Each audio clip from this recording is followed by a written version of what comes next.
Hello दोस्तों, ग्वालियर के राजसी शहर में आप सभी का स्वागत है।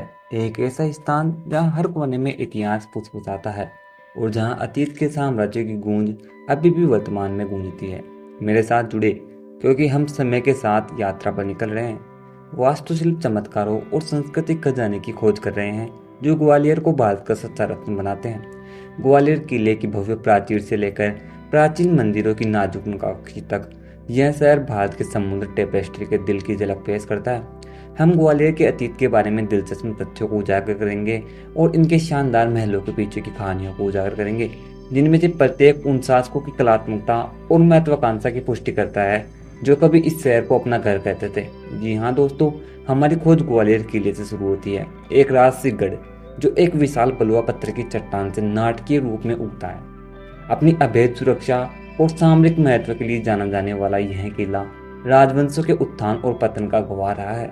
इसके पुराने पत्थर सदियों के इतिहास की मुख गवाही देते हैं। इसकी दीवारों के भीतर हमें वास्तुशिल्प संगमरमर की एक श्रृंखला मिलती है जो बीते युग की कलात्मक संवेदनाओं का प्रमाण पेश करती है।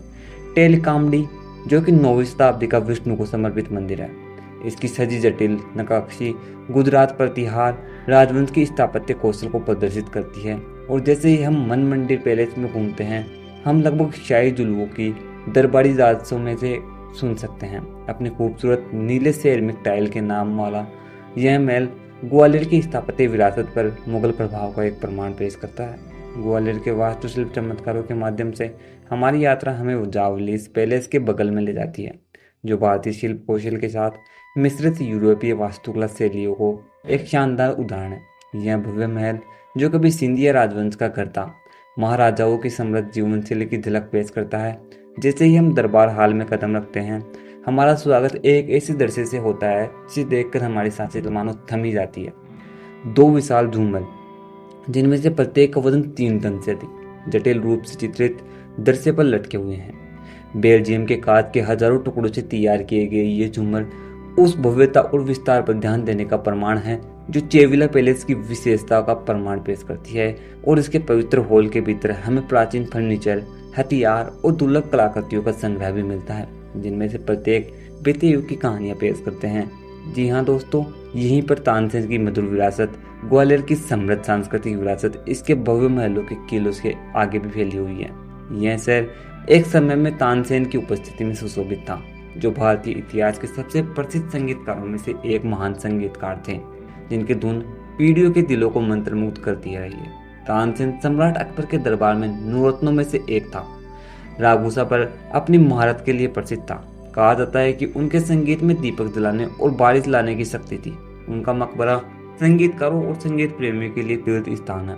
उनकी स्थायी विरासत के प्रमाण के रूप में खड़ा है गुआनो के आयोजित यह शहर वार्षिक संगीत समारोह तानसेन समारोह उनकी प्रतिभा का जश्न मनाता है, जिनमें प्रत्येक भर के समृद्ध प्रसिद्ध संगीतकार यहाँ पर आकर्षित होते हैं जो उस्ताद को श्रद्धांजलि देने आते हैं। चौथा अध्याय, जी हाँ दोस्तों, सूर्य मंदिर और दिव्य स्त्रोत। ग्वालियर की हमारी खोज हमें सूर्य मंदिर के बगल में ले जाती है, जो शहर के वास्तुशिल्प परिदृश्य में अपेक्षाकृत आधुनिक है, फिर भी कम प्रभावशाली नहीं है। ओइना में कानन सूर्य मंदिर से प्रेरित सुंगरिया और सूर्य को समर्पित यह मंदिर जटिल नक्काशी और मूर्तियों का चमत्कार है। मंदिर के मुख्य मंदिर में सूर्य की एक शानदार मूर्ति है, जी हाँ दोस्तों, जिसके 7 घोड़ों द्वारा खींचे जाने वाला रथ पर सवार माना जाता है, जो सप्ताह के 7 दिनों का प्रतीक है। मंदिर की दीवारें हिंदू पौराणिक कथाओं की दृश्यों को दर्शाती है एवं जटिल नक्काशी से सजी हुई है, जिनमें से प्रत्येक कारीगरों की कौशल और भक्ति का प्रमाण पेश करते हैं। जी हाँ दोस्तों, ग्वालियर पावनी जैन धर्म की फुसफुसाहट में भी शामिल है। हमारा अंतिम गंतव्य हमें ग्वालियर पार्वती की ढलान पर ले जाता है। जी हाँ दोस्तों, यह गोआचल पार्वती की ढलान पर हमें एक सुशोभित रत्न में पिरो कर रख देता है। एक पहाड़ी जो जैन धर्म के अनुयायियों के लिए विशेष महत्व रखती है, जहाँ जीवन चट्टान उकेरी गई है। हमें विशाल तूर्थका मूर्तियों में श्रृंखला मिलती है। उनकी शांत अभिव्यक्ति शांति की आभा बिखेरती है। ये मूर्तियाँ कुछ 15वीं शताब्दी की है, जो कि जैन समुदाय की स्थायी आस्था के प्रमाण के रूप में खड़ी है। उनमें से सबसे बड़ी भगवान पार्श्वनाथ की विशाल प्रतिमा है, जो 40 फीट ऊंची है और यह एक विशाल आकृति के बीच में घूमते हुए प्रतीत होती है। हमें इस पवित्र दृश्य में व्याप्त शांति और स्थिरता की भावना में आश्चर्यचकित हो जाने के लिए तैयार होना होगा। जैसे जैसे हम ग्वालियर के माध्यम से हमारी यात्रा समाप्त करते हैं, हम शहर के समृद्ध इतिहास और वास्तुशिल्प की भव्यता, संस्कृति, जीवंतता के प्रति गहरी सराहना महसूस करते हैं। इसके पवित्र स्थानों में प्राचीन दिनों की गूंज को महसूस करते हैं। यह हमें अतीत और वर्तमान एक दूसरे के सहज रूप में जुड़ने के लिए मजबूत कर देता है।